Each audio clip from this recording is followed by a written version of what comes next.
We've talked auction strategy, but how about snake draft strategy?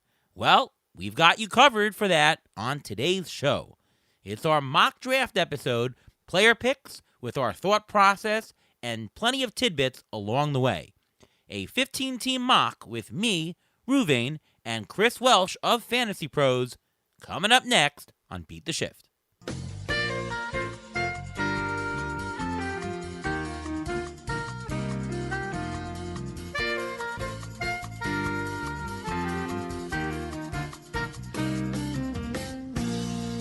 And welcome to another episode of the Beat the Shift podcast.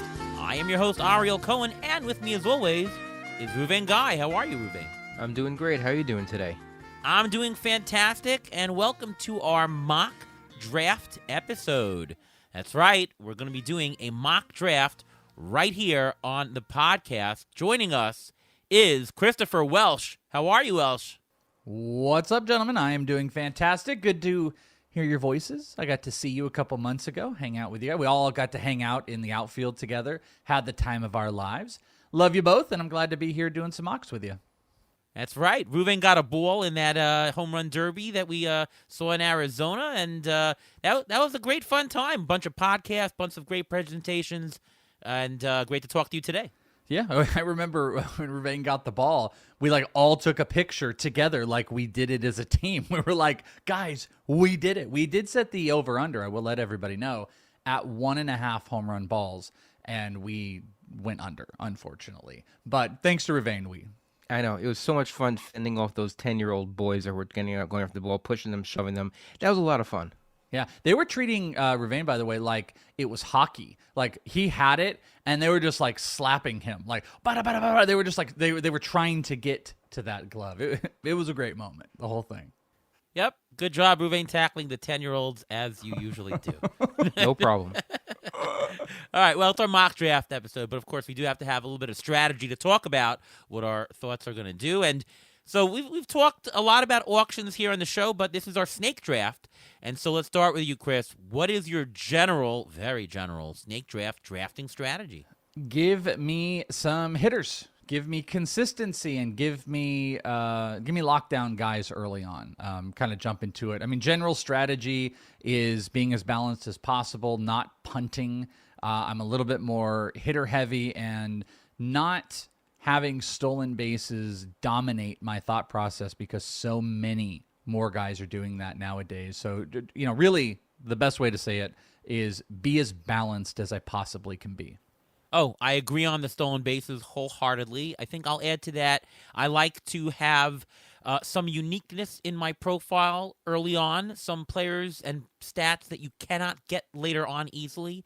And balance is great early so that you have more choices later on. If you're very deficient in one category, you're going to have to say, well, I got to get this guy later. But if you're balanced, you can just take value. And I'll add to that, what I think is interesting about this year specifically is at the top of drafts, I think we would all identify Ellie De La Cruz. He's the risky guy. He's the, hey, we're having fun, everybody, that type of guy. But there are a whole lot of using air quotes, risky shots you can take, but they're later. And I feel usually in fantasy, they're not as late as they are this year. From O'Neal Cruz to the rookies in the Jackson Churios and the Wyatt Langfords, injured guys like Mike Trout, Jazz Chisholm, they're falling a little bit. There's some strikeout pitchers a little bit later. I think where we're conditioned to take those shots tends to be earlier and can really mess up a lot of things. They are later. So that's what feels so good about having that really solid core balance early on is you can kind of pick and choose, and it mitigates the risk when you do, because you should probably take a shot or two, in your drafts on some big major upside, and having that balance just kind of levels the playing field if you swing and miss. Absolutely. And that's very important to get the hitters early on because you can wait on some of these pitchers. The pitchers will come to you. You don't have to go chasing pitchers. This is not like the last couple of years where you have to say, I have to get one or two pitchers in the first or second round, otherwise they'll all be gone. That's not the case here. I think you can get a good balance of hitting and then balance out your pitching later on. Yeah. Yeah. Do you have to get a pitcher, Chris, in the first 4 rounds, or can you go hitter 4 in a row? I don't think you do. I'm kind of trying to. I have an affinity for George Kirby, so like third, fourth round, I'm kind of staring at him. But I really don't think you do. But what have you done if you don't? You're just taking on a little bit more, SP risk in those guys that are going to really chalk up innings. That's kind of the big thing. It's one of the biggest things we're battling. There's the strikeouts, and then there's just how far anybody going in innings. But again, here's what you can do. You could go 4, even 5 rounds into going heavy hitters, and then maybe you're going to have to start taking some risk early on younger pitchers with upside, the Uris, the Bobby Millers. But then at the same time, you can spread out some of those picks with higher picks of Eflin, who looks a little bit safer. And even later, you can get those inning eaters in the Shane Biebers that can help, Jordan Montgomerys, that can help kind of balance out some of the risks you take early. So if I don't take a pitcher in the first, let's say, 4 or 5 rounds, I might try to play a little bit more upside with my SPs in that 6, 7, 8, 9 range, and then start paying attention to maybe really the best way I can say it is like some boring SPs. Like I said, the Biebers and the Montgomerys, some boring guys to kind of balance out that SP roster that I put together. So I mentioned round, but I really should talk about what format we're talking about here. And obviously, everyone who's listening to the show plays a different format. Some are playing 10-team mix, some are playing very deep 15-team AL-only leagues. Some are playing a 15-team NFBC. So for today, and we've done, varying degrees. We've done a 12-team once on our mock draft, that podcast. We're doing a 15-team NFBC style today. 5 outfielders. We've got 2 catchers, right? 9 pitchers. Pick anyone. You can do reliever, starter. Doesn't matter. So just to get on board with that, I guess I'll throw it out to you in terms of strategy differences. What's the biggest difference, you think, Chris, between doing an NFBC versus maybe a shorter, like an ESPN or CBS 10 or 12-team one? Well, I mean, outside of like the obvious roster pool, NFBC, you're going to see people take shots a little bit more extreme. You're obviously going to, like, the Ellie De La Cruzes tend to go way higher. It is crazy if you look at NFBC's ADP on Ellie versus really any of the other places that are out there. I would say they're big, but there's even been like astronomically big. Like the early CBS stuff versus where Ellie was in NFBC is kind of eye-opening. But in those formats, and if people are playing like standard roto formats on ESPN or Yahoo or something like that, 2 catcher, the catchers are going to go up really high. We're going to see closers. This is not a punt place. This is not a place where most people are going to experiment with punting. You are going to see closers go high. You're going to see catchers spread out where you're not going to see them, I think, in some other, like I said, standard formats. That's also what skews ADPs a little bit more. And then, just coming back to it, it's really about just making sure that you're not punting those categories, give or take whatever's going to happen with stolen bases. Like in previous years, it's SBs. That's what everybody is chasing. It still happens more so in NFBC than I think any other format.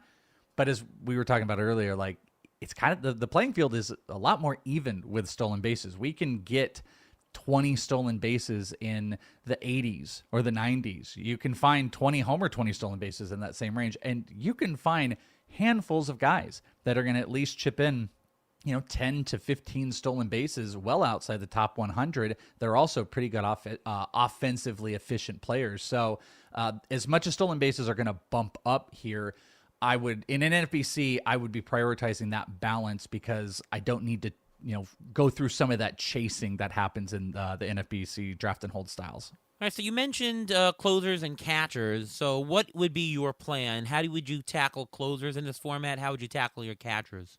Well, I'm currently in the middle of tout, draft and hold. I've been with Ariel, by the way, and I did not make it out. Ariel's a monster in touts. Always is. So this time I'm in. I think I'm so glad to be away from Ariel too, by the way. Like I might have a chance to win this year. But I'm in the draft and hold. And the only difference is it is OBP, so it's NFBC style draft and hold for tout.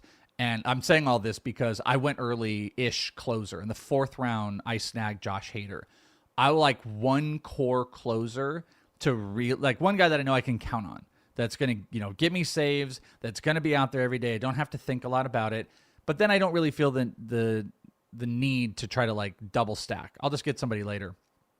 When you're doing this, does it matter what KDS you have? Does it matter if you're, how you're going to balance it out? Are you looking more for catchers and going to match them with a reliever on a turn? If you're on a corner, if you're on the turn or something like that, does that affect you at all? Yeah, I do feel like if I'm more on a wheel spot, I actually do start to think like I could double tap. The double tapping, like if I'm pick like 13, 14, or 15, that does come into play. Also, knowing you have such a long stretch between, you're going to have to start taking some shots. I'm right in the middle, so it didn't necessarily affect me, but KDS can absolutely affect closers. I might be different. Obviously, in a two catcher league, catchers' values are going to go up. This is going to be way more reminiscent. This is like, it's a fallacy, I think, that everyone deals with. But if they're not aware, this is why I say it a lot. When you look at ADPs, NFBC is kind of they're the primary to start. But when you look at those NFBC ADPs and you are getting set for your roto drafts on ESPN or a head-to-head categories on Yahoo or a points league or whatever, you're looking at NFBC style format and it bumps catchers up like crazy. So their values get all wonky. So just make sure you understand that. I say all of this to say I'm just not a big catcher guy. I think the gaps between catchers are the smallest across the board at this position than any other. So I don't feel the need that I want to go and grab them crazy early. I think there's depth. Both of my I've done a couple DCs right now, and I think of like the 6 catchers I've taken between those DCs, like one was a mid-round guy, but I tend to live in the little bit deeper pool. Once like 7 or 8 catchers are off the board, then I'll start paying attention and filling out there. But catchers are going to go early, so I prioritize closers over catchers in this format. I see a hot spot for catchers in like the 10th to 12th round, and Sure. then I'll take anything late. Like that's my general strategy there. Closers, I don't believe in taking the top closers. I think when you're pushing up Devin Williams, Edwin Diaz into the 3rd round already, it's such a high cost, and the return on investment is very low. I think that you're better off waiting till the 6th, 7th round, maybe even 9th, 10th round, and getting a number 1 closer, but a low number 1 closer, and take shots later. Yeah, and it's rounding out a little bit more, so we do know the names. That's been something in years prior where it's like, oh well, there's 9 guys that we know are the more guaranteed. reason to go later in closers, right? If there's more, That's a good certainty. point, especially if you're comfortable with chasing and whatnot. Like I with catchers and closers, I do play the value card. I'm not going to be the first person that's going to take a closer off the board. I did take Hader, but Hader was like the 4th closer I think that went, and I got him in the 4th round. I like to, if I can be in that pool and it makes sense. I didn't like the SPs that were there. I'm going to do it. But to your point, if there was an SP I was really in love with, I might have held off a little bit longer. I'm very much about Camilo Duvall, Johan Duran. Like there is a sweet spot a little bit later when you can get the value. You definitely should, but I think I'm draft spot 6, so there's a little bit of a gap between and a bunch of monsters in that tout league. So I push a little bit higher, but I do generally agree with what you're saying. Do you have a preference in your KDS? Do you prefer the middle? Do you prefer the ends? What do you prefer? I think 4 is I actually picked that here because you guys let me. 4 I think is my favorite spot because I get one of the great core players that falls. Like Acuna is his own planet, and we're just orbiting around. So like 1 is Acuna in this whole thing, but 3, 4, and 5 in my eyes, I'm getting an elite next, the not Acuna next great player, and then I'm getting a higher spot in the 2nd round. I will also say 6 is pretty interesting to me. And I've been moving Ohtani up, so I guess the best way to say it is like between 4 and 8, I think there's kind of a sweet spot. And if I didn't get that, the wheel I think is always, between 12, 13, 14, somewhere in there. I think that's a really great one. But 4 is my answer of where I'm really liking drafting right now. Yeah, so just in terms of, and we've talked a little bit about this on different shows, in terms of value proposition, I don't really look at the first 2 rounds. I look more of what is the value proposition for the whole draft, and that's why I think the middle is better. You can actually gain more incremental value by picking in the middle than you can at any of the endpoints. If I had to pick a spot to say what's the most value in the first 2 rounds, it's probably somewhere towards the end. It's probably, pick 13, 14, 15, because I do think that there is not that much difference from the top 4 to the top 12 or so. There's less difference than you think. And then I'd rather get that guy on the way back to get to double up on them. But I don't care about that first 2 rounds. I care about the value proposition, the whole draft. And to me, the middle also suits my style. You don't have to reach that much if you draft in the middle. If you're drafting on an end, and you really like a player, you do have to reach multiple rounds. You know what's funny about that too is your spot 12. Even though you're like, I don't care about the first 2 rounds, like you get amazing players. Like there is 17 to 19 like almost first round graded players, and it's like when that's why even though you don't care, it's you're kind of rocking. Yeah, and a lot of time when you're in the middle, let's say 7, 8, or 9, you're probably in either beginning or ending a lot of the runs that go on during a draft, so you don't miss them. Like if you're pick 15 and a run starts at 2, the run may end at around 10, 11, and then you're pot out of luck whatever the run was, whether it's closers or catchers or stolen bases, whatever it may be. So being in the middle, you don't miss any of the runs by that much. Last strategy questions, just about stats. If you had to pick 1 or 2 stats, Chris, that you really want to focus on early on in the draft, what would it be? Power. That's I feel like it's so obvious, but so many years the trendy thing was speed. We're like speed, but nah, it's power. The other thing that kind of flows with it is I've really gotten into making sure it's really high batting average, and I know that's something Ariel, we talked about when you did a guest spot on Fantasy Pros. Like there are quite a few players that really pop in your system are players that project out with high batting average. Like Josh Naylor was a prime example of one of those guys. So, before Corey Seager got hurt, when you gave me a Freddie Freeman, Corey Seager start, I was elated. I got so excited about that. So, getting guys that are going to have higher 280 plus batting averages is a must, but or not a must, but it's like really great. But high end power chasing early on is something I'm definitely trying to do. I'm prioritizing it even a little bit more than speed. So like the Matt Olsons of the world really stand out to me. I think runs are important. I think that the draft is devoid of runs after like round 10. And runs, if you think about it, runs are actually the most correlated with success in fantasy baseball. Look at what the standings are in the runs category. Usually that's the story with the entire hitting category, because runs are correlated to everything. And if you had to pick a stat, Chris, that you think that you can most easily grab on the waiver wire so that if you're slightly deficient in it in the draft, it's no biggie? It's going to be weird, but I kind of think stolen bases. Yes, I agree. This point. Okay, good. I'm glad you agree with me. I think that's the spot now, because I think there are going to be handfuls of players that you're going to be able to project out with double-digit stolen bases on every single wire. Obviously, you'll have the question like, okay, well, they're going to be good. But, I mean, look at last year. Ellie, Noelvi Marte came in, started stealing bases. I mean, there are so many teams that are pushing the SBs up really high that I feel that if I'm, let's say I project out at like 7th or 8th or something in stolen bases, I feel like with some wire work and maybe even a little bit of streaming, I could make up a couple spots in that relatively easy. Yeah. All right. Well, we're going to go into our mock draft portion of the event. That's where we do a mock draft and we talk about our picks and what's going on and a little bit of strategy each. So let me set the stage for you. We're doing, once again, an NFBC-style draft. We're only going to do the active roster slots. So there's going to be 14 hitter slots, 2 catchers. You got a corner, you got a middle, you got 1 util, and 5 outfielders. Of course, you got the first base and second base, yada, yada. 9 pitcher slots. You can take any number of relievers, pitchers, no stipulations. But let's try to do what we would do in a real one, of course. With the 4th pick is going to go to Chris Welsh. Ruvain will be picking in the 7 slot. I will be picking 12. There are 15 teams in total, so we're interspersed all over the place. And let's see who we snipe from each other. And here we go. The first pick in the draft. I can't believe it. Ronald Acuna was taken, number 1. Can you believe it? Shocker. No way. Shocker. Have you seen any draft this year that he has not gone 1? I haven't.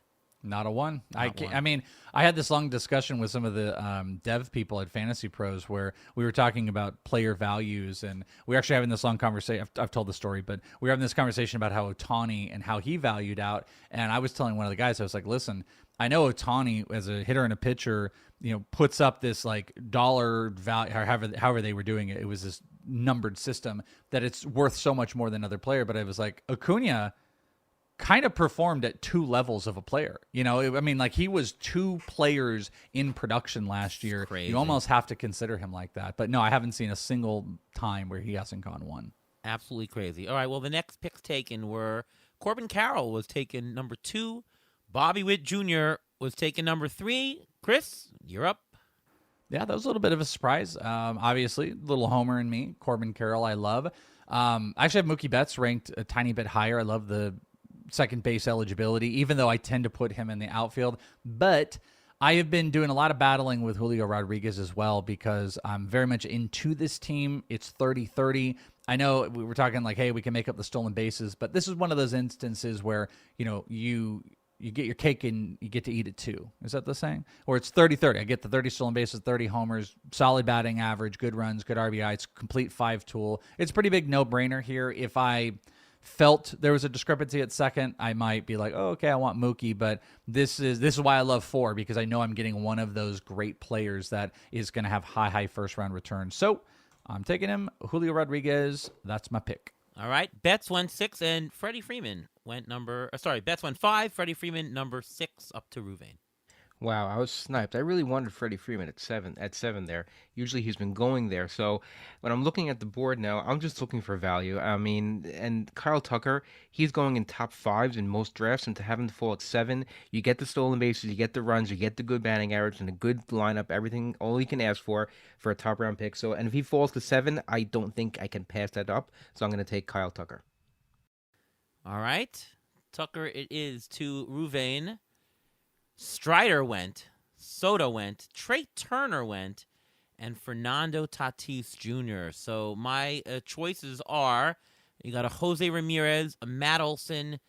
Could take Cole, Judge, Yordan Alvarez.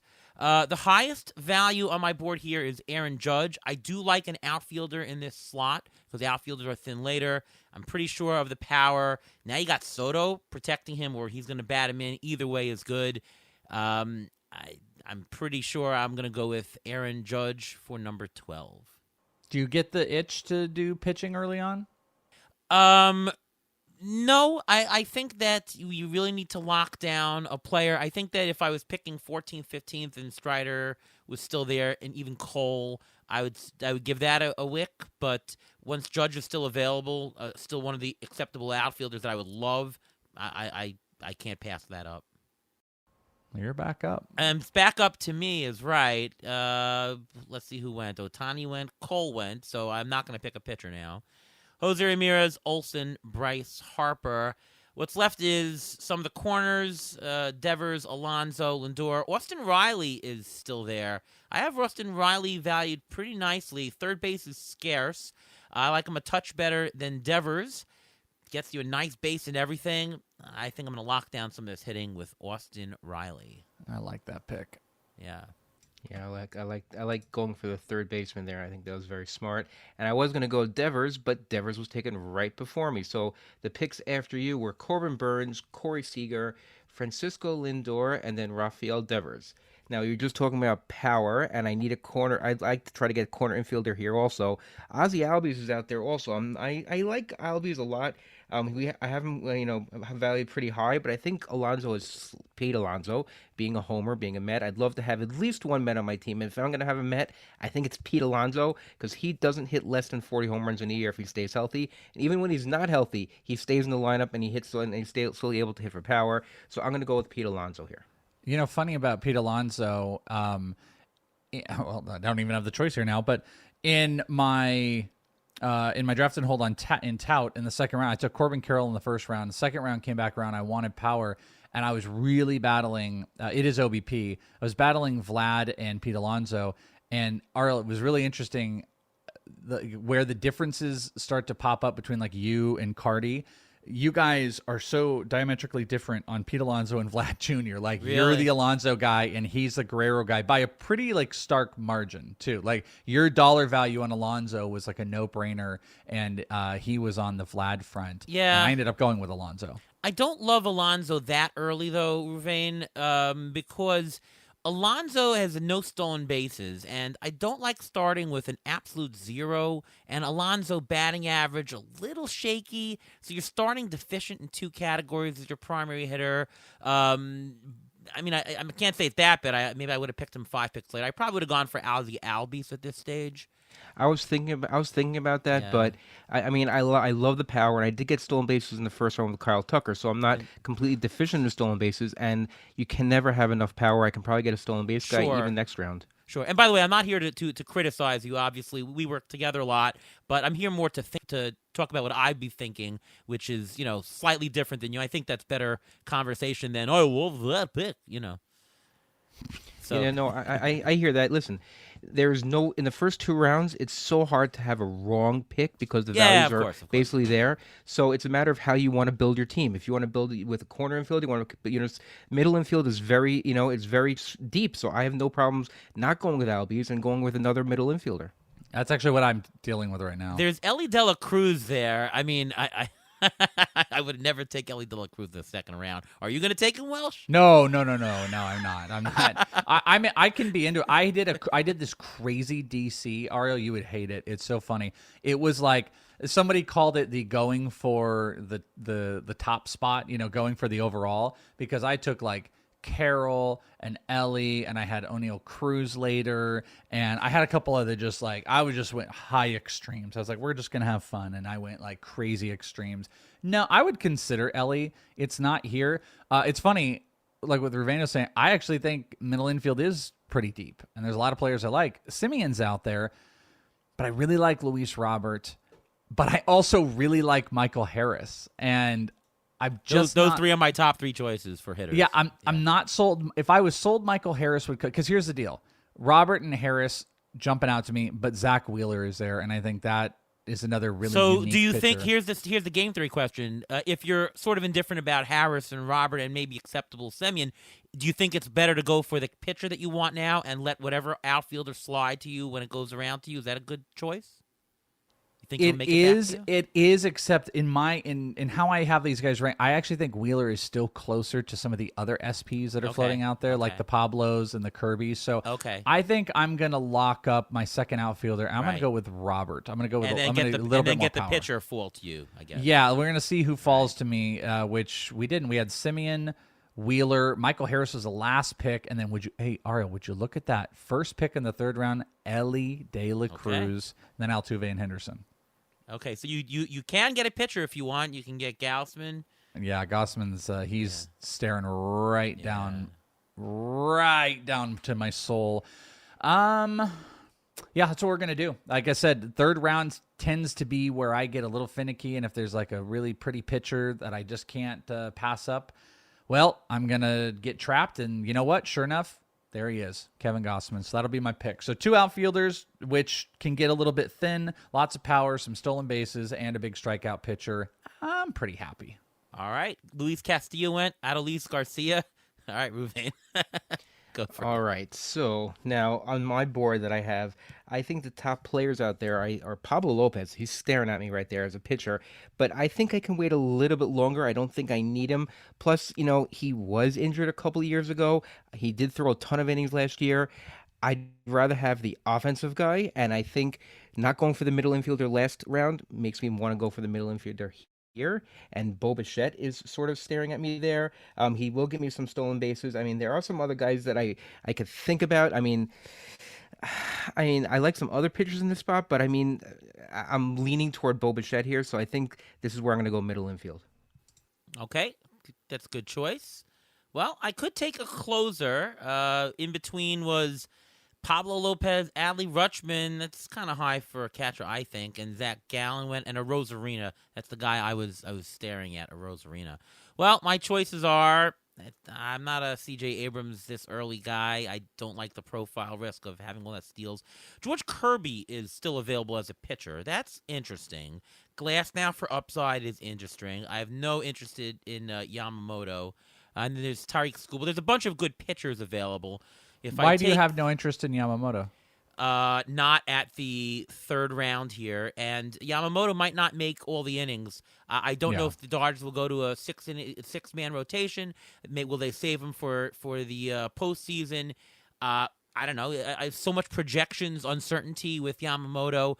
He's not going to return more than a third-round value, so it's a definite value loser for me here. Gotcha. I just wanted to hear. I mean, I think it's going all over the board on like where his value truly is going to be. I think maybe one of the most valid things is like, oh, he might only have 150 innings, and that's hard to return that value if that's the innings cap. Yeah, I already have an outfielder. Nolan Jones a little bit low for me. I don't want Royce Lewis. I think I'll go with a pitcher. George Kirby, I think you can make a case. I love that walk rate, stable. You know what? Let's do that, and I'll grab a hitter on the way back, or maybe even a closer if I do it. So George Kirby, let's do it. I love that. Yeah. Okay, well, it's back to me again, and Yamamoto went. Great. I didn't want him. Trout went. C.J. Abrams, guys who I didn't want. Perfect. Devin Williams went. Aaron Nola went. Yelich went. I could go Edwin Diaz. That is interesting. I can jump up Goldschmidt. I can go with Hader. I can double up and get another pitcher, but I do have my anchor already. You know what? I don't love the pitchers who go in here, so I am going to I'm going to go for the closer because I'm sort of at the end. I don't know who's going to come back to me. I'll focus on some hitters later, and I'm going to go for my guy from the Mets and sound the trumpets. Let's go Edwin Diaz. I'm going to have some fun on this one. Not like me to do closers this early, as I said earlier, but I love the strikeout potential him. I paid a fourth-round value. I don't know when the closer is. All right. Let's give it a chance. And I already got my other pitcher, so I'm still missing a hitter, but I'll go hitter next. Look at Ariel, the fun guy, having a little bit of fun. Yeah, here. Why not? 2 homers picking Mets early. What's the odds of that happening? Yeah, so after you, Matt McClain went, Nolan Jones, Machado, and Paul Goldschmidt. That brings me on the clock. I have 3 hitters. I'm looking at the pitchers, and there's one pitcher who is just staring at me. He's given you 200 innings last year. He can give you 200 innings. That was his goal going into last year, and that's Logan Webb. Plays in a good park. It's very hard for me to say no to him at this point. I could go Class A, but I don't have him valued as high. There are some pitchers that are valued similar to Logan Webb. I'm thinking maybe like a Framber Valdez type or a Max Fried, but they're I like Logan Webb's park. I like his ERA and WHIP, so I'm going to take Logan Webb here. Oh, you sneaky little Ruvain, because that's where I would have gone. I think I would have taken Logan Webb had he got here to me. So you broke my heart, and I started a pitcher's run too. Yeah. We had Tyler Glasnow and Max Fried go. Kind of an interesting trio there, Ariel, of Webb, Glasnow, and Fried. A lot not like each other. Yeah, and good that you took Webb because you can see the pictures of depletion. You got the guy you wanted, so good spot for that, Ruvain. Yep. Well, I am up in the 4th round. Hader is here. I didn't know if I wanted to go nuts with closers. I'm not in love with the hitters, kind of like you talked about. I do like Royce Lewis. We're still in that, like, are we too high? There's a couple hitters that I like. There's no big loves. Tariq Skubal is here if I wanted to double tap pitching. Interesting. But I think in this format, we're going to lock down Hader because that gives me one of those elite closers like we talked about. And did Edwin Diaz go? Yeah, I picked did. him. Yeah. Oh, yeah. You took him. Yeah. So that just kind of solidifies to me. Yeah. I'll get Hader. Doke, you got another pick here. Royce Lewis is gone, so you can't get him. Clase went, Duran went, so that was a good spot to go. And, you never know with closers. They can go earlier than you think, later than you think. If you're the first guy, you're better off than getting a guy who has to reach and take the last guy, I think.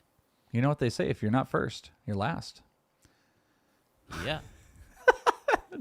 Ricky Bobby. All right. Boy, I'm going to do something you are going to hate, Ariel. You're going to hate what I think I'm about to do. I'm just kind of peeking around here to see if I can talk. I don't want to talk myself out of it, but I'm just trying to see if there's anything I can mess around. No, so you're going to hate it, but O'Neal Cruz. So it's one of my favorite picks this year. I told you, like, you set yourself up for where can I take my shots? Where are some of the value plays? I would have liked to get him a little bit later, but like I screwed this up on Fantasy Pros because I rank him really high. He's volatile, but I'm optimistic about the strikeout improvements before he got hurt and before the end of the previous year. One of the hardest hitters in baseball. Your projections alone almost have him at a 25-25 guy. So I think it's third round returned value. 15 team, I got around the 60s. I have him ranked higher. And ADPs are a little bit lower. Health-wise, you think he'll make it the whole year? I think there's a decent shot at it. Okay. He's young. I don't like. There isn't a long trade. This actually, I think like Jazz Chisholm is exponentially more risky than O'Neal Cruz. Yes, so, Jazz for sure. Ruvain, are you concerned about O'Neal Cruz making it through the year? No, I mean his Okay, injury was okay. really a freak thing. I'm more concerned with Yeah. Jazz Chisholm. He's had a lot of chronic things going on. He can't seem to stay on the field either. So, But Cruz has the I'm going to run into a wall syndrome, though, right? yes, but he plays shortstop. He's not an Aaron Judge playing center field. So I'm not as concerned. Yes, he'll try to run through a catcher, which he may not do now. Maybe he'll slide head first and break a finger. But you never know. But I think Jazz Chisholm is more of an injury risk just because he already had a surgery for a turf toe, which affects his feet. I know O'Neal Cruz had the ankle, but it was a freak thing, and Jazz Chisholm wasn't necessarily a freak thing. It was more like a chronic type long-term injury. Okay. I think I would have taken Nico Horner instead of Cruz if I was going to go middle infield route. See, I'm so out on Nico Horner though. Really? That's the thing. Like, well, but you love high batting average guys. I think Nico Horner. Well, also you talked about it. If you think runs are at the tippy top of value, like.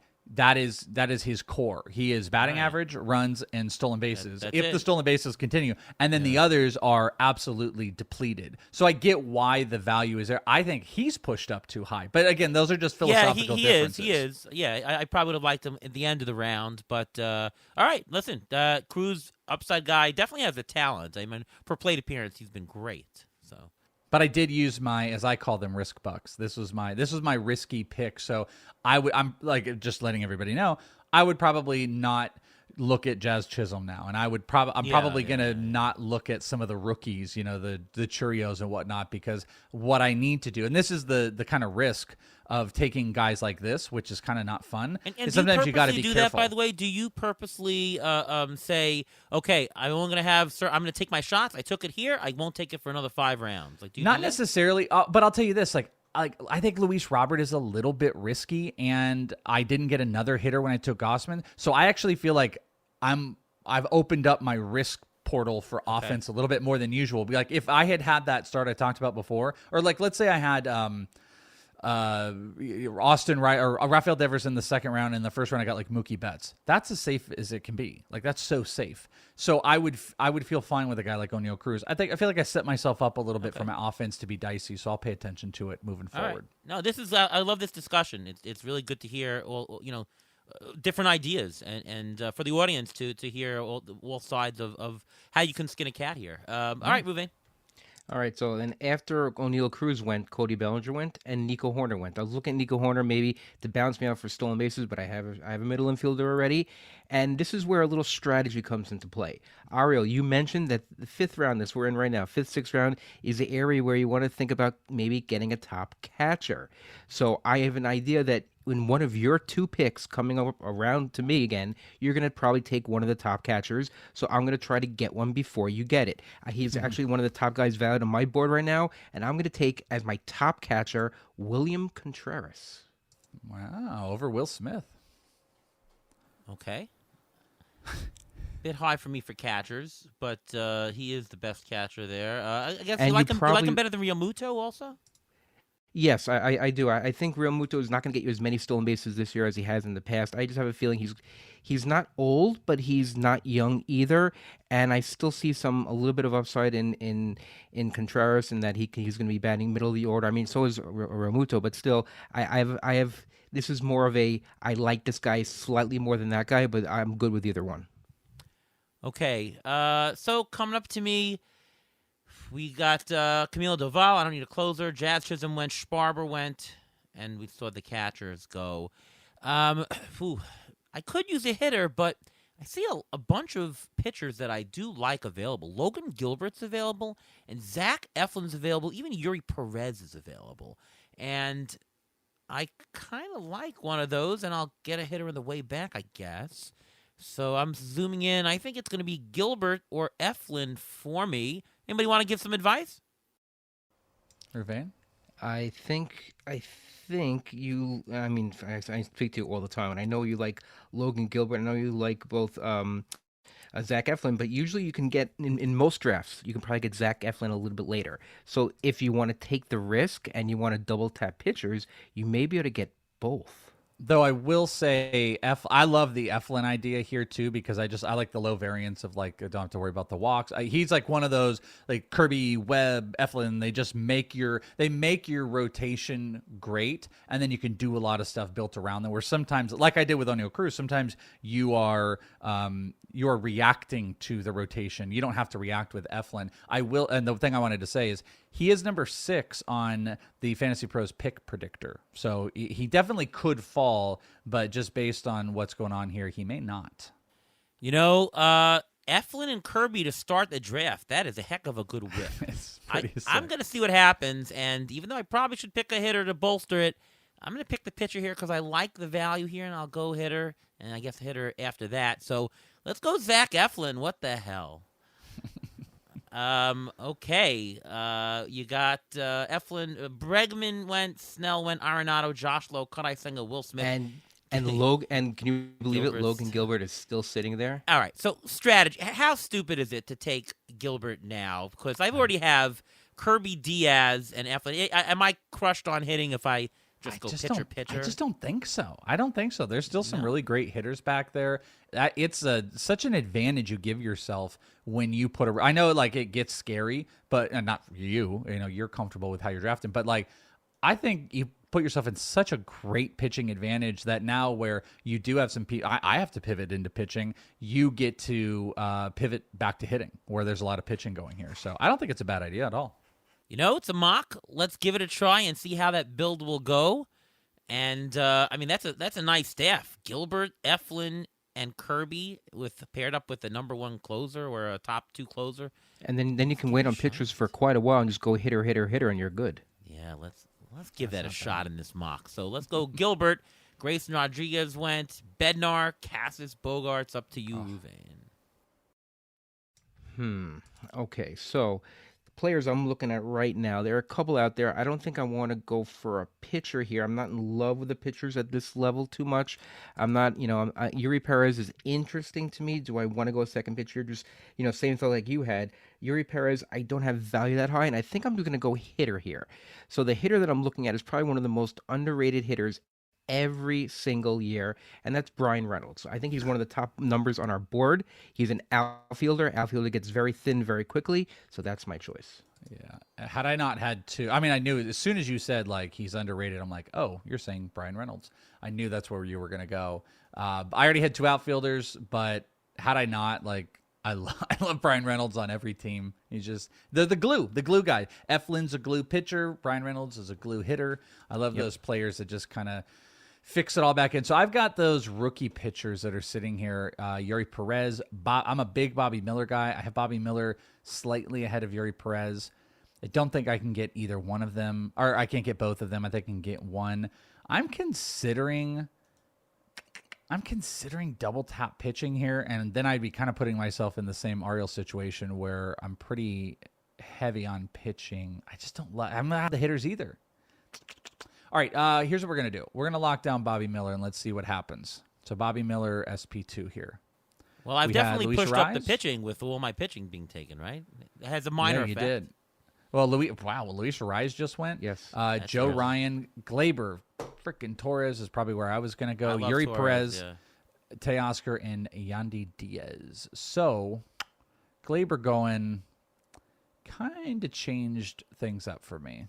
I should have probably taken him, but I really love Bobby Miller. But see, that's what killed. And this is like overthinking it. I don't think Bobby Miller would have been there because Yuri's not either. Hassan Kim is still here. He's kind of falling a little bit. I'm just not in love. I'm in like, but not in love. I think what we're going to do is we are talking about a player. All right, you know what? Let's go. Let's go Ha-Sung Kim. We'll go with some runs, and we'll go with some stolen A lot bases of steals. as well. Yeah. Yeah. That was a tough one. Well, I thought I could get Cole Reagans later, but he just went 2 picks after. So boo. Yep. And now, in the meantime, who else went? Iglesias. Let's see. Cole Reagans, Horacio Iglesias, Ha-Sung Kim, Yandy Diaz, Teoscar, Yuri Perez. Yeah, okay. So, interesting. So, I'm looking at my roster, and I'm one of the only teams left in this draft that only has one starting pitcher. So, I'm looking at the starting pitchers out there. I'm not in love with all of them, except I can live with one of them because I trust him. He is my guy. Ariel knows this. He's been my guy ready for 2 years. So Ariel, you already know who I'm talking about. He gets a lot of strikeouts. He's going to be on a team in the NL Central. So I'm going to take Justin Steele here. Yeah. I think he's a good strikeout guy. He's pretty knock on wood. He's been pretty durable. He's their number 1 or 2 pit starter. He's going to get a lot of wins, I think, and I think he's a good pick here. Do you know he's my new best friend? Did you guys know about this? Is he your new best friend? Yeah, I was with him about a week ago. He is the coolest guy. Really? He lives DFS and Wow. been humble brag, just DMing with Justin Steele. He loves fantasy sports too. So if you didn't already love him, just let you guys all know there he is one of the coolest dudes. Excellent. All right. Excellent. Good for you, Justin Steele. All right. Well, Luzardo went, Romano went, Jackson Churio went, and Josh Young. I'm light on steals, but the highest valued player on my board is still there. I was eyeing him for a round already. Nick Castellanos. I think it's a nice spot for him, undervalued. I don't have a question in my mind. It's him. So I'll take him. In the outfield, I do have to look at the steals a little bit because I don't want to get so far behind. Coming up, there is Jordan Walker is available, does steal. You got a shortstop in Dansby Swanson. Seiya Suzuki, George Springer. Springer steals a couple of bases. How confident are you that he's going to last and I mean, in the outfield, I don't know if Justin Turner is going to be DHing a lot. I'm confident he's going to continue being out there. And I also think he's just like, he's a pillar of consistency, if you will. Like he has had a within 10-point batting average differential for 4 straight years. He's been in the 20 homer range for 3 straight years. His stolen bases have actually ticked up for 4 straight years. I like Springer. I like him leading off, especially if the Blue Jays pick it back up. I think that's a solid pick. Okay, I could do that. I could also do Andres Jimenez, who might fit my profile a little bit more with the heavier steals. Stolen bases. Yeah, yeah. I got the Riley and Judge. And I just got Castellanos, so Andres Jimenez should steal 25. He stole 30 bases last year. I think for the position spread and for he fits the team better. I'm gonna try to balance that a little bit with Andres Jimenez. So let's go for Andres. Are you like, as soon as Welsh talks up the player, let's do something well, different. it's a thought process, no? No, I know. Just yeah. As Springer just went moving right before you, so you didn't get him. Yeah, I was really hoping he'd false me after you built him up like that. And another guy I was eyeing was Evan Phillips, who also went there. I mean, how can he's the closer for probably the best team in baseball. Why would you not want to take him as one of your top closers? I don't understand why. I mean, people think they're going to trade for a closer. He is the guy. His ERA and WHIP have been phenomenal the last 2 seasons. There's no question in my mind he's going to be the closer. There's no reason why he should have, I probably would have taken him in your spot already. I probably wouldn't have not gone, if you didn't have Diaz, I probably would have gone closer there. So that's what I'm looking at right now. I'm thinking maybe I can go closer here. I'm not thrilled with the guys out there. I mean, there's one closer I think is probably at the top of my list right now, and I think I'm going to go closer here, and that's Tanner Scott. He's got so many strikeouts. I see Pete Fairbanks there, but I'm a little concerned. Andres Munoz is there also. Yes, but Munoz, I don't know if he's going to hold on to the job the whole year. I think Brash might take it too. I have just this gut feeling that Brash is going to overtake that job this year. So Tanner Scott is the most probably secure in his position. He gets you a ton of strikeouts for a reliever. His ERA and WHIP will help me also, so I'm going to go Tanner Scott here with closer. Okay. To you, Welsh. All right. Well, I got 2 picks before you guys, so I can kind of openly talk about what I'm looking at. I got to tell you, I hate the pitchers here. It's kind of an unfortunate thing that's going on. I only have 2 starters. I do have a closer. I really don't I mean, they're fine. I'm just not in love with any of the pitchers here. So I think this is going to be a double tap of hitting.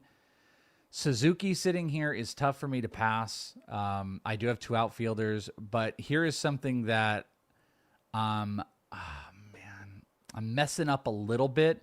I'm messing up the batting average. And if I could get Suzuki and then our guy, Josh Naylor, I think that would help my batting average. So we're going to try that. We're going to go outfielder 3 Suzuki, and let's see if Naylor comes back.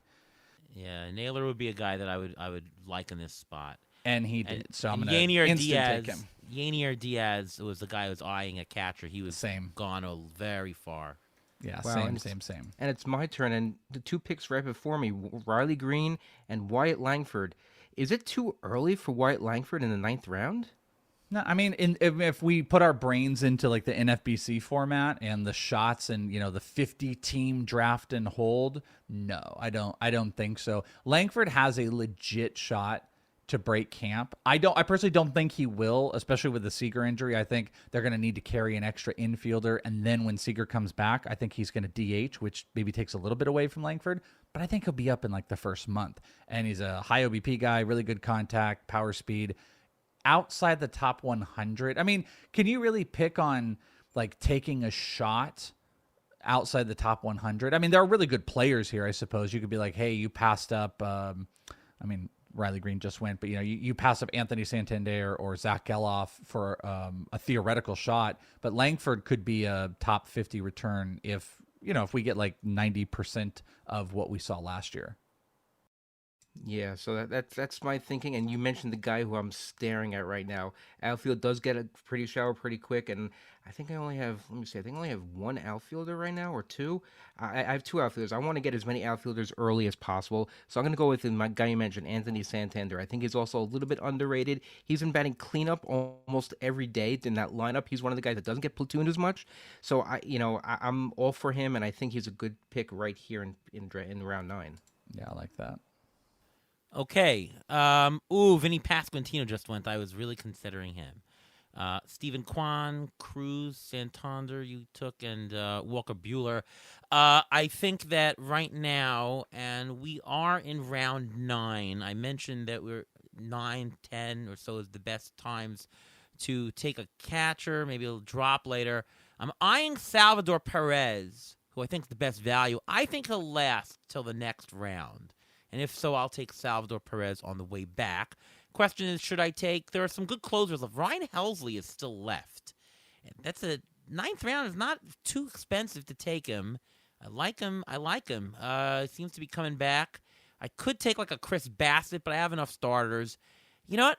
I'm going to take Sal Perez next. I'm going to take Ryan Helsley now. And let's see what happens on the way back. Well, so, if Salvador Perez doesn't come back, do you still go catcher or you pivot? No, I pivot then. Okay. Mullins went, Fairbanks went, so good thing I took a closer. Esteury Ruiz I was considering a little bit. Hoskins went, Galoff when I was considering him also. Strand went. All right, well, my guy, Salvador Perez is there, so we'll take him. Okay. Bassett just went. Yeah. Bassett went. Verlander. Sonny Gray. And Munoz went. So I think I picked the closer in the right spot. And I got Munoz Diaz, which is a very good. I'm good for closers the rest of the draft, pretty much. Yeah, and now I'm looking at my roster, and I got a catcher. I got 1 corner, 1 middle, and a bunch of outfielders. I'm pitching. I'm pretty good. I don't think I'm gonna go pitcher here. I don't think it's 100% necessary. So I'm looking around, and what position usually goes. I hate to take him this early. I'd want to take maybe a corner infield here, or I can take a risk on a pitcher. I'm trying to talk myself out of taking a pitcher here because I really don't want to. Gosh, I'm hoping on I'm talking myself into taking a pitcher now. I'm gonna take a risk on a pitcher. I think this is around where I could take it. I think where he is right now in what team he's on. is a little hint of who I'm taking. I think he'll have a better opportunity to get a lot more wins. He's not on the Red Sox anymore. He's coming off an injury. He did pitch at the end of the year, so he's healthy. I'm actually going to go with Chris Sale here. I think he will bounce back a little bit. I don't know how many innings I'm going to get out of him, but I think after him the pitchers are going to start dropping. So I think I'm going to take him because I don't want to get those pitchers on the next level. Alrighty. Soler, Cal Raleigh went. Up to you, Chris. Okie dokie. Back to me. It's interesting. I feel like I need to still chase some hitting categories, but I've only got 3 pitchers, so I think it's time to turn our attention to pitching. And I think I'm going to double tap. We do have a few closers still out there. Clay Holmes, specifically, is kind of staring at me. And that's what we're going to do. All right, so we're going to get a second closer in Clay Holmes right here. And that's a mid-round one. I feel like I can feel pretty good about that. The picks and it actually made a decision easier for me. Ty France, Estrada, Sean Murphy went in there. Anthony Volpe, who I like. Jordan Montgomery, and Jarren Duran, another player that I like. Jordan Montgomery was kind of on that list because I feel like I need to go SP. And I am going to go with an innings eater because I have Gaussman. Bobby Miller, there's maybe a little bit of risk. This is a boring pick, a little bit of a homer. I'm going to take Merle Kelly with Arizona Diamondbacks. Good defense, good offensive support. I like the wins. I know I'm going to get big innings. And I do want to say my heart absolutely broken because I love Michael King. I almost took him there. Yeah, was praying to God he was going to come back, and he went 2 picks after. So no Michael King for me. Oh. And now I'm looking at the board, and another category that I see is about to make a gigantic drop, in my opinion, is third base. And I'm looking at the Marlins again, and they have a third baseman out there that I'm a little bit interested in. He hit very well after his trade. I think Jake Berger fixed my team here because if I'm going to get a third baseman later on, it's going to be much lower level, and Berger will give me some power. So I think I'm going to go with Jake Berger here. Well, as soon as you said that, I'm like, uh-oh. I was eyeing another third baseman, and I'm like, uh-oh, he's going to take him. But you didn't. You took Berger. I'm going to go Alec Bohm. Oh, man. Batting average, he's going to have 20-something homers. You've heard me talk about him on the show here. Alec Bohm, this is the right spot. What are we in, round 11? Yeah, Alec Bohm it is. Fits me, and he's first and third, so now I can, for my next corner, I can get first or third. It makes me more flexible. Let's see. Nate Lowe is available. It's a little high on ADP, but I do value him, and he fits the profile here. I love it. Not enough steals, but it's out of the first base. I'm not going to get steals anyways. He's going to get those runs and RBIs. I always talk about how you need him. If I can't get Josh Naylor, Nate Lowe is a good backup that I like. I am going to go Nate Lowe. And now I've pounded the hitting for a bunch of rounds. I can go anywhere after this. Nick Pivetta went. Oh, that kills me. Yeah, Pivetta went. Yeah, Lars I saw Nootbaar, that. another catcher, Wilson Contreras, and Marcelo Alvarez is still Ozuna there. went. Francisco Alvarez. Yes, but I have a catcher already, and with the 2 catchers, I guess I can go Francisco Alvarez. I guess. I mean, he is one of the top values still out there right now. I do need a middle infielder. I have a shortstop. I don't have a second baseman. I have my corners, and I have 3 outfielders. So I can really go anywhere here. So I have to really look for the best value out there. Looking at the board, let me see if this guy is still there. He is there. Okay, I'm going for another middle infielder. I'm torn between 2 guys right now. I'm torn between either Ezekiel Tovar or Tommy Edman because I do need stolen bases. You mentioned that I was a little low in stolen bases before.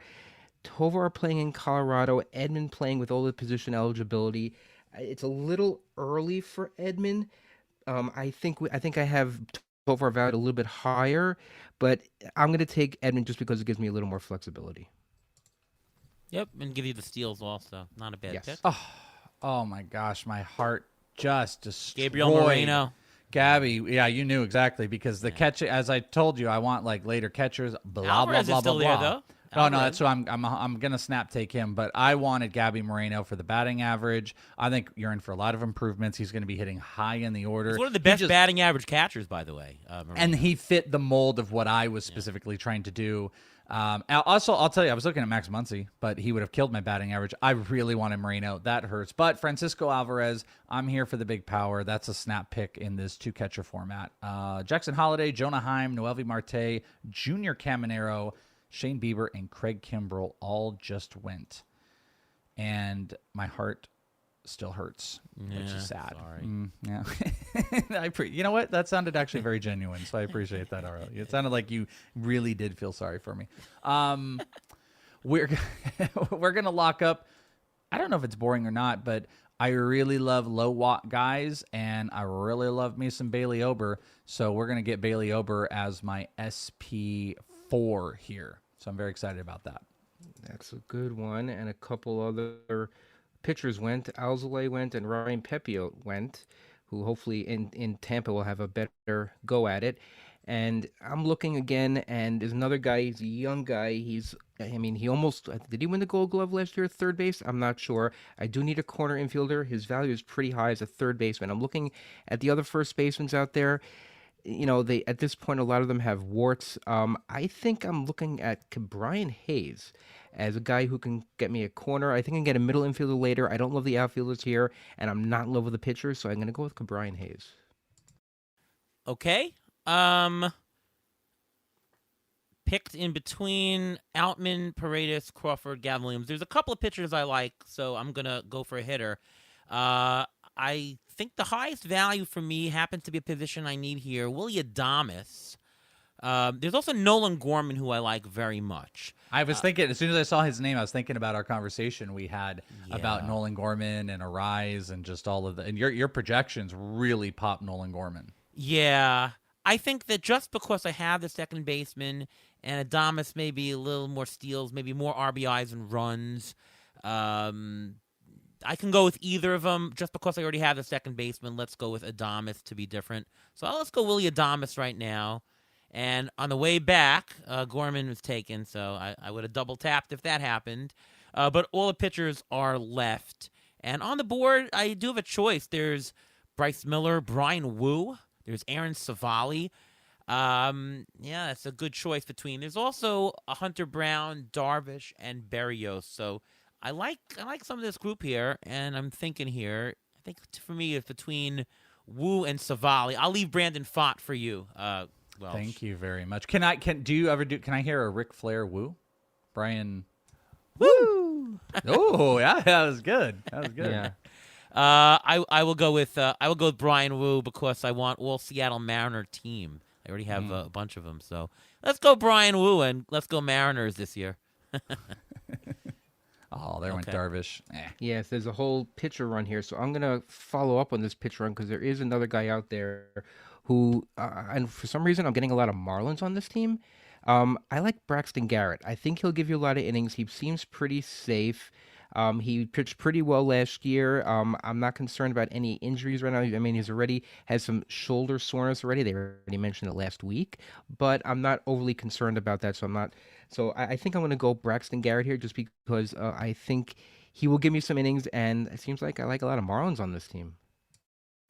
I was also thinking about Trevor Story for the shortstop because he gives more steals even, but he scares me, Story. His Story scares me, and I already have a shortstop and I already have a second baseman, so I'm not desperate to get Story at that point. Plus, how many games is he going to play? All right, well, I am, there's a couple options here. So, I mean, I could actually take Trevor Story. I have a middle infield spot open. I don't need the speed, though. What we're going to do, because you mentioned it, and I can just feel it coming, I'm going to lock up Brandon Fott. I'm not going to let Fott get past me. Robert Stevenson, Polanco, Bryce Miller. But see, that's the pain. I know he's not sexy, but Jared Kelenic, I really did not mind as my fourth outfielder. I think he's going to steal more in Atlanta. Who's that? Ballpark factor. Jared Kelenic. Never heard of him. Yeah, there you go. And he's so good that he went to pick right before you. And then he went right before me. So, I mean, it's not sexy. I acknowledge it for anybody that's getting on me about it. All right. Well, I've got a couple to say. I don't want to say them either because then I'm gonna tip my hand, and I don't want to ruin Because that. we're gonna get you in a mock draft. Yeah, you're gonna get me. You know what? Actually, like we talked about before, maybe I can snipe. I'm gonna take Trevor Story. I'm gonna lock up that middle Okay. infield, little power speed combo. Certainly, I would have taken him if he came to me. But yeah. Yeah. Okay. Interesting. MJ Melendez went. Jenkins from Minnesota. Trevor Story. So I'm looking at my board right now. Who I have? I have a catcher. I have one middle infield, one shortstop. I have middle infield open basically, and I have a couple outfield spots as well as I can pick a pitcher if I want. I don't love the pitchers who are here right now. I'm not, unless it's too early for Shota Imanaga, so I'm not going to go him just yet. So I'm gonna look at the guy who I mentioned before. I think I'm gonna take Ezekiel Tovar. I'll still get the same guy I wanted before. He gets you some stolen bases. He plays in Colorado, and my middle infield will be nice and solid. I would have taken him also because I needed the steals. Between me is Vaughn Grissom, also interesting one. Logan O'Hoppe, Imanaga went Turner. The other guy I was really eyeing, the highest value on the board for me, and I do need outfielders, Christopher Morel. He'll get a little bit of steals. He'll get some good runs and RBIs. He was a $10 player last year, so Chris Morel, easy choice. And if Savali comes back to me, I think it's pretty easily Savali because I mentioned him over a round ago, and sure enough, Savali's still here, so let's go with him. Yeah, Monica was the guy I didn't want to say out loud either, because that was who I was hoping would come back, and then you said it, and then he went. And... Imanaga, according to Derek Carty's The Bat, says that the Cubs should have signed Ariel Cohen instead of Imanaga. He's so bad. Carty really, the Bat really does not like foreign players. Or rookies. Or rookies for sure. That we knew already. Yeah. That's interesting. See, now we're in round 16, so really getting to the weeds here of who you want to take, what categories you need, and I think I'm willing to take a risk here. This is round 16. I think I'm willing to take a risk. I do need an outfielder and a guy who's always been injured, another Boston guy. He just now in Boston, Tyler O'Neill. He can give you stolen bases if he's healthy. He can get you some, he has some power. If he stays healthy, all is a matter of health. I think I'm willing to take an outfield risk here in round 16 with where is he? Tyler O'Neill. Oh, it says here that Christopher Morel is only eligible at DH, not outfield. Not yet. Not yet. Not yet. Or it depends on your format, actually. Okay. Well, that's interesting. All right. Well, unfortunately, that means I'll need an extra outfielder because this software won't let me do that. Although I'll drop to a $1 outfielder because obviously I'll assume that Morel would be in that slot. I didn't realize that, and that's another thing you should always know. Know your league rules and know your settings. Obviously, this is different software. We're using some other system other than the NFBC, but you should definitely know your own your whatever your league settings are. I feel like I'm gonna do something you're gonna hate, but your projections love him. I have always had a thing, and listen, it's completely low risk. He wants to steal 30 bases. He's gonna get outfield eligibility. I'm taking Byron Buxton. So I was actually considering him at this spot. Yeah, he says he wants to steal 30 bases. I believe. But is this enough of a discount to take him already? I mean, could you let him go by? I mean, would you take him earlier than this if he was available? I don't think so. Yeah, I mean, I think 230s. We're around 200 something, 230, 240 overall. Like, this is a great time to jump on that. And he would be my outfielder 4, and he plays, and he'll lock in at util. Will, there's another thing here. Gosh, let me take a look. How bad a homer am I? Oh, I have 2 Diamondback pitchers, but Lourdes Gurriel. That you want to again talk about a guy that's going to hit 3. Pretty decent batting average. I could use that. Good power numbers came out here. It's just a solid outfielder for a position that we're kind of chasing. I'm going to snap up Lourdes Gurriel here for technically my 4th outfielder, and Buxton will be able to qualify there. Yeah, okay. Not bad. Interesting. And in the meantime, Jeremy Pena went, and a closer, Carlos Esteves. I only have one closer right now. I'm looking at the list. I don't love the closers out there. There is a guy who I'm looking at, but I think I'm going to wait a little bit. Hopefully he'll come back to me. So I'm looking right now at a possible, I think, starting pitcher. I'm going to go starting pitcher here. And this is going to be a little bit of a reach. I think he goes a little bit later. But again, I know that Ariel likes him. and he pitched well last year. So if I don't take him now, I don't think he's going to make it on the way back if Iro decides to go after him. And I'm going to take a stab at Andrew Abbott. I Ah, think he's going to have a breakout year. I think he's going to do. I mean, the other pitchers out there, you have Brian Bello, you have Taj Bradley available out there, Reed Detmers if you want. You want an Emmett Sheehan, you want to go for, or even there's another guy there who I'm looking at who I don't want to say because I think I was going to grab him anyway. But I think there's more upside with Andrew Abbott, so I'm going to go with Andrew Abbott. He was the only pitcher I even had in my queue. I'd slowly go it's a into mock. the queue. You can't tell me who you wanted to. All right, that's fine. Detmers, McNeil, and Jacob DeGrom. Oh, kidoki. Okay, I would not have picked. system. Yeah, I would not have picked Jacob DeGrom, but okay. That's fine. The highest guy on my draft board is Ryan McMahon, and that he fits a slot here. Again, it's a lot of RBIs. It's Colorado. It's a value pick. I know I'm still light on steals, although he'll steal a half dozen. But yeah, I'm gonna go with Ryan McMahon and get that lock down my middle infield. I do get another pick on the way back. Nobody that I would consider was taken, so I can go. What now? We're getting into the here's the positions that I need, and I need a second catcher, which I can go later, and I need a bunch of outfielders, and I've got enough starting pitching, I think, that I can just take a shot later. So I guess we will go outfielder, and I haven't taken this guy a lot, but I'm gonna go with what's his name? I'm gonna go with Milwaukee's Sal Frelick. Upside pick.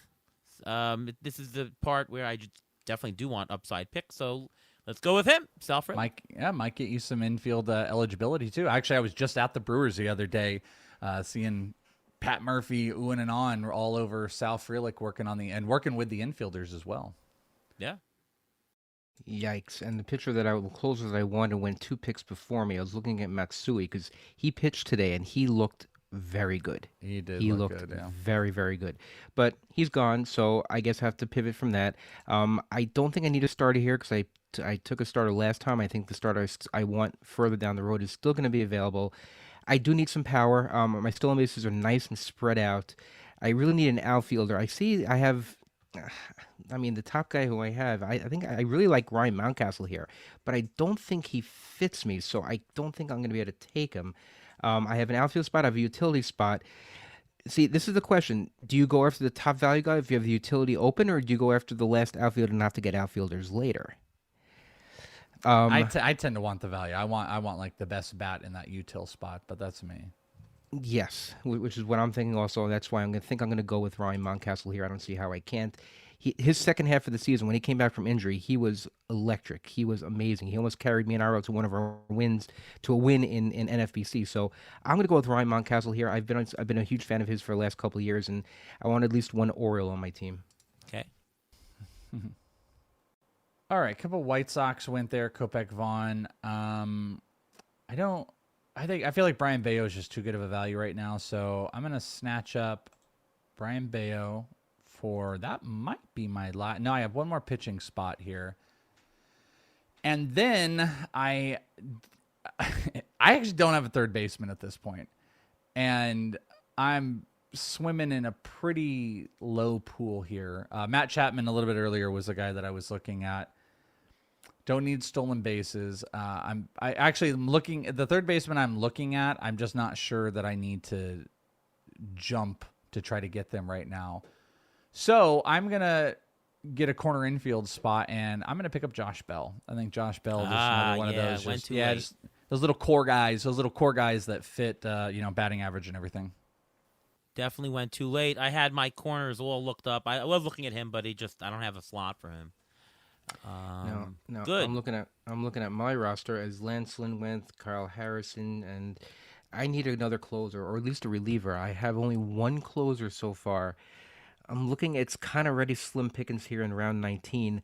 I mean, I guess I can go. Brash is available. Brash is available. Will Smith is available. I think I'm going to go with Brash because I do think he will end up with a closer job. Munoz had a problem staying healthy the last couple of years. He spent some time in the IL, so I do think Matt Brash has the stuff to be a closer. So I'm going to go with him and hope he will be one of the closers. He's going to be a dart. Is that your second, or is that like your third in hopes you're going to get some more? I don't remember your roster. Because I'm getting one who's a maybe here. I'm probably gonna go with another maybe down the road, just because, or get a middle reliever who may become a closer. Gotcha. That's my thinking there, because the starting pitchers I don't love at this level, and it's gonna all these are guesses. So I'd rather guess on a reliever than a starter, because I can always get a starter on the waiver wire. So I'm gonna go with Matt Bresh. All right. Well, I was hoping that Nestor Cortez would fall to me. He didn't. That was the guy I was thinking of. Yeah. That was the guy I was thinking of. Yeah. That's too bad. Okay. I can go with a pitcher like Edward Cabrera. Who's anybody like him or not? I just, the inconsistency just always gets me. Love the strikeouts, love that. I didn't actually even hate some of the trade stuff that was out there, but I don't know. I think this is a perfect time to take him. Great strikeouts, blah blah blah. But I don't fall in love. Okay. There's also Griffin Canning, who's interesting as well. I think Canning will last to the next round, so I'll wait on that for now. There's also Mason Miller. That's interesting. But I'm not going to do that. The only positions I have open are catcher and an outfielder. Catchers available. Well, there's Stevenson, Kirk, Elias, Diaz. I think I can wait a while on that. So let's pick the outfielder. Brian De La Cruz just went. There is Giancarlo Stanton, but he doesn't fit my profile. Could take a chance on Chris Bryant. There's also Jake Fraley and Whit Merrifield, who might complement what I need even more with the steals. So I think between Fraley and Merrifield is what I would do. And you know what? Fraley does have enough of a base in steals. He's interesting. Will he play at all at Cincinnati? Yeah, I think he will. He had 21 steals last year. Yeah, let's go with Jake Fraley. Okay. On the way back, I can get the pitcher, or I can fill out something else. Yeah, let's go with the pitcher. Let's go with Griffin Canning that I just talked about.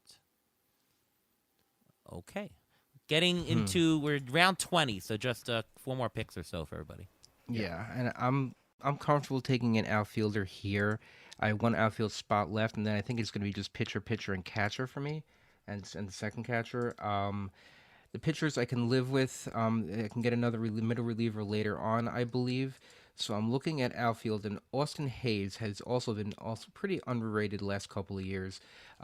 He plays almost every day. He's one of the defensive guys, so I think his average won't kill me. I'll get maybe 6-7 stolen bases if at best, maybe 15 to 20 home runs depending on how much he plays and depending on how healthy that whole outfield is. So I'm going to go with Austin Hayes here because I don't love Stanton. I don't trust him, and I don't like his batting average because those are the two choices. I think I'm going to go with Austin Hayes here. Okay. All right. I have a catcher, a third baseman, an outfielder, and one pitching spot to fill. And I don't like most of the players that are left. They're all pretty bad. I don't want to see them anymore. And what I'm going to do, I'm going to take my last pitching spot. Oh, which one do I want to go with? We're going to go with Taj Bradley. I was about to go with Christopher Sanchez, but talked myself out of it. Paul Skeens went 2 spots before you. Do you think he's going to be up this year? No, I don't.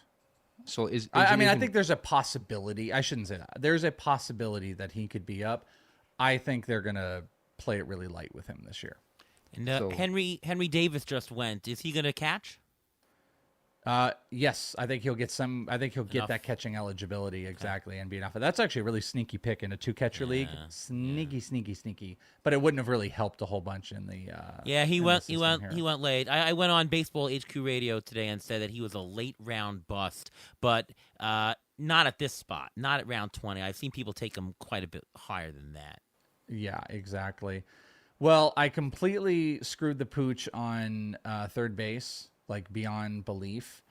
Rengifo is there, and they actually did just say that Rengifo is gonna be hitting out of the leadoff spot. Chris Bryant is also there too. It's such a silly thing. I mean, we're in round like 300, but Bryant's kind of done. Rengifo fits more of a need for me. So my last 2 picks will be a catcher and a last outfielder. Okay. Now the 2 guys who just went were Seth Lugo and Colt Keith. Is Keith starting the year in the majors? Most likely because he signed that contract him, extension. Right? Yeah, So it's not a he'll be guarantee, but it looks likely. Okay, so I was mentioning before that I took a dart on a closer. I'm going to take another dart on a possible closer, at least a good reliever, a mid reliever. This is fine. I think, third to last pick. I have no problem with this. That's Jason Adam. He's one of the top value guys left on the board. He's a middle reliever, and Pete Fairbanks stays healthy the entire season, correct? Correct. So that's why I'll take Jason Adam, and he'll get some saves because everyone in Tampa gets some saves. So if I get 10 saves from Brash, maybe 10, 15, get 10, 15 from Jason Adam, and good ratios from both, I'm good with that. Okay, there's a lot of catchers available, so I'll wait to take catcher at the moment. But I was eyeing Merrifield. There's another guy that I am interested in for stolen bases. He stole 30-something stolen bases last year. Willie Castro also qualifies at third, but I think it's interesting. And Minnesota traded away Gordon, I believe. So I think there's some playing time upside with Castro. And he had like 450 at bats, and he stole 33 bases. So my team needs it, so let's go with him over. Merrifield's the other guy that I was thinking of, but let's give Castro a shot in this particular draft. It's back to me, so I need a catcher and a pitcher. There are a lot of catchers available, although I do see there's Elias Diaz, and there's also Shea Langoliers. I like what Shea Langoliers did last year. I don't love that batting average, but 30 homers is really, really interesting. Anybody have a preference between Diaz and Langoliers, and don't care not to tell me? Yeah, I mean, I'll probably take whatever you don't take. Diaz, more hitter-friendly environment with a better batting average. Langoliers with the power. I'm probably just gonna pivot on what other side you don't. I think I have enough power on the team, so I'll go with Elias Diaz just because it fits my team better. I'm pretty indifferent between the two, just like you said. All right, last 2 picks for you guys. Interesting. Yunior Cano went. Mason Miller just went, and Stanton just went. I need a catcher, and I need another pitcher. So I'm looking at pitchers, and I think the second to last round I can take a nice shot in the dark here.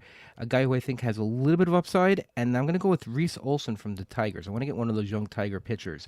He has pretty good upside. I mean, there are other pitchers out there. You want Christopher Sanchez from the Phillies, maybe. You want an upside maybe with Severino, who may end up being an opening day starter for the Mets, believe it or not. I have no idea. So at this point, I'll take some upside possibility. I'll go with Reese Olson.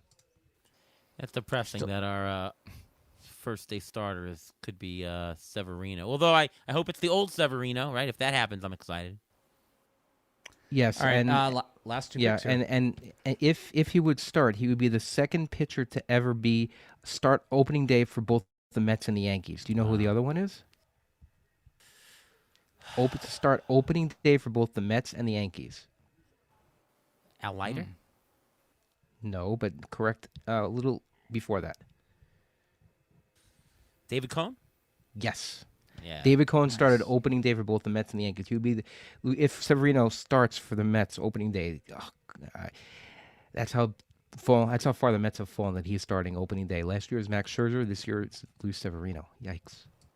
I went with Langoliers and Jose Siri to finish out my outfield. Also knowing that, I mean, not doing bench and whatnot. If Buxton were to qualify, he'd move to outfield, and I would probably have prioritized, just one of the better bats that's out there. I looked at Tommy Pham, even Chris Bryant at that point. Bench options are kind of there's still some really solid bench options that you could put together if we were doing it. Okay, and I'm on my last pick here. I got one position spot left, and I believe it's catcher. I have everything else filled up. Catchers that are available to me: Danny Jansen. You want a Yan Gomes. You want a Jake Rogers, who I kind of like. But I also see a guy who just signed a contract with Milwaukee. He will probably play a lot of DH, and that's Gary Sanchez. He has some upside at catcher, and I have no problem dropping him if he's not good and picking up the hot catcher. So I'm going to go Gary Sanchez here. All right, ex-Met, by the way. Yes, so is everybody else. So. For like a week. Yeah. Are we gonna do the insights after this? Like who loves and hates your team? Oh, look at us. Why not? Why not? Why not? I got one spot at pitcher, so Christopher Sanchez, it's interesting. Upside pick of Mackenzie Gore. Alec Manoah still available. That's interesting. I could also go, I do have Helsley.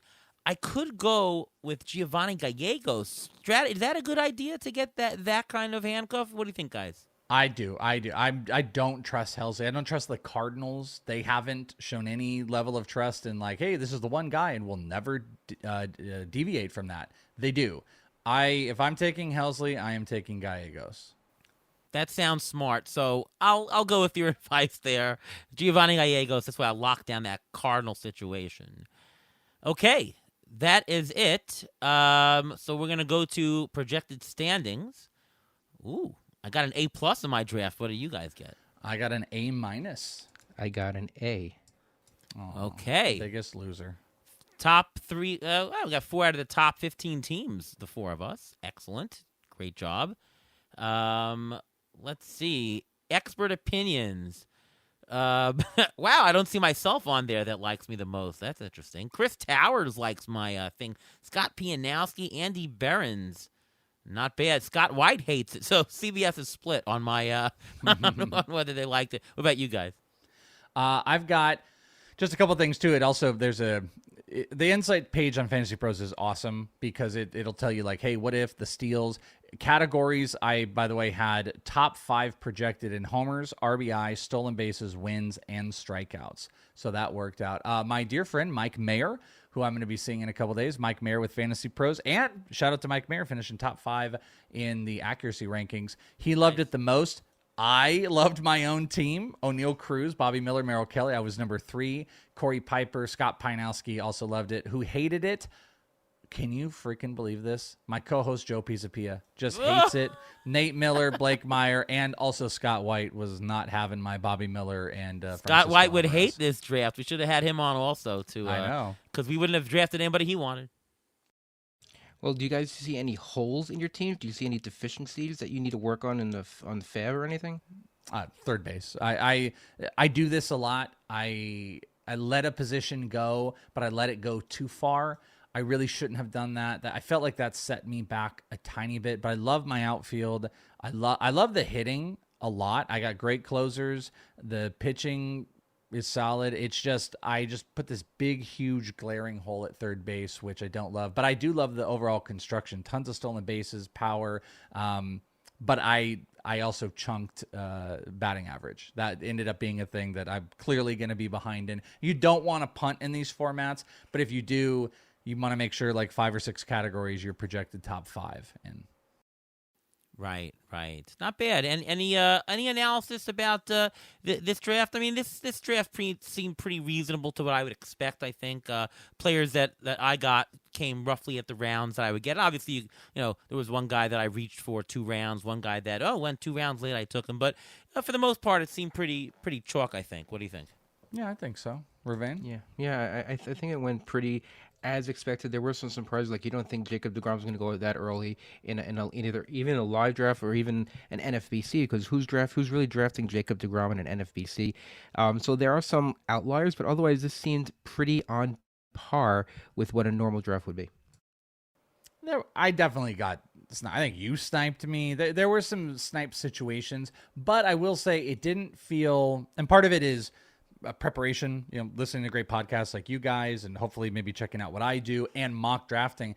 As much as you can get into like that mode of preparation, you don't feel as chaotic. So I think that had to do with me not being like, oh my gosh, this completely derailed me. But yeah. I felt the need of wanting to like throw something against it, but I held back. And you can pivot a lot easier with the right prep.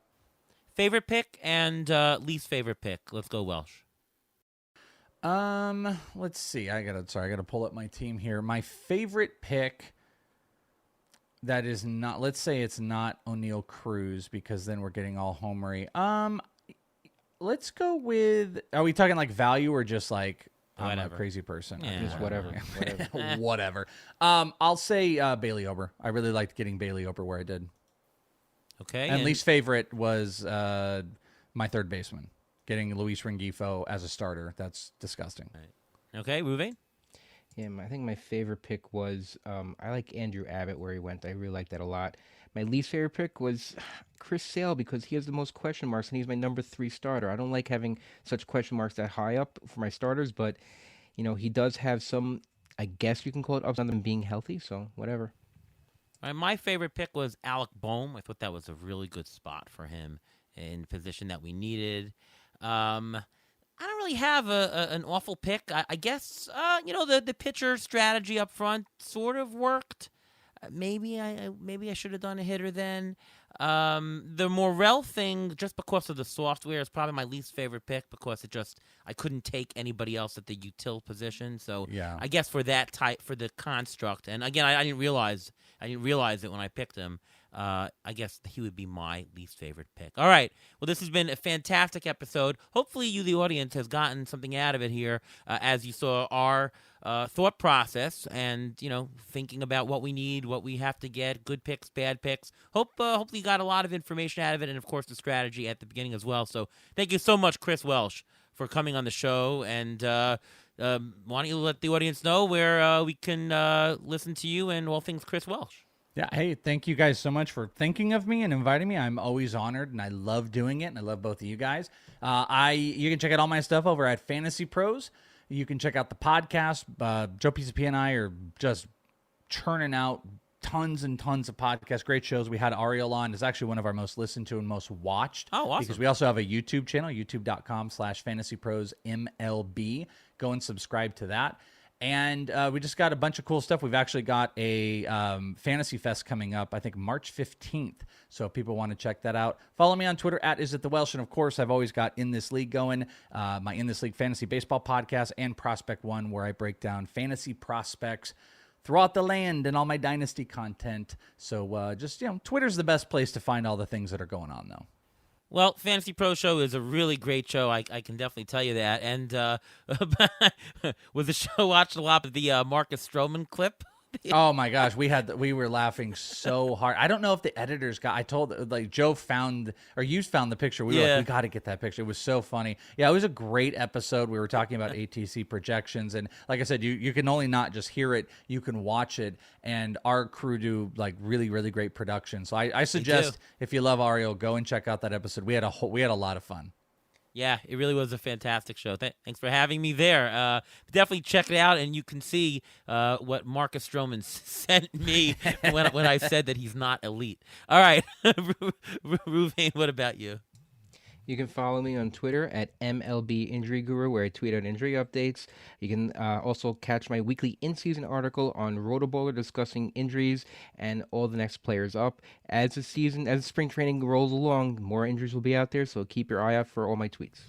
All right, and I'm Ariel Cohen over at Fangraphs, Rotographs, and Rotoballer. You can see ATC projections up on quite a few sites, including RotoWire, Fangraphs, CBS Sportsline, and Rotoballer. Check them out there. I'm on Twitter, X at ATCNY. And, of course, you can listen to the Beat the Shift podcast right here pretty much every week. We've been doing actually 2 episodes a week for the most part during the draft season.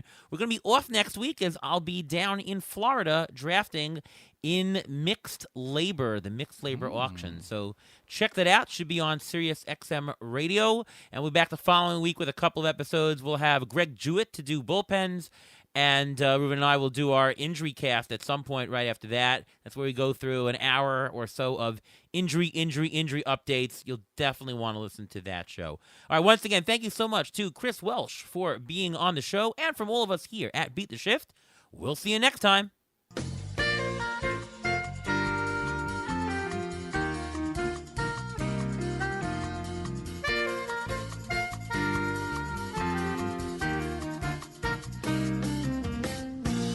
Thanks for listening to the Beat the Shift podcast presented by Fangraphs. Follow us on Twitter at beat_shift_pod.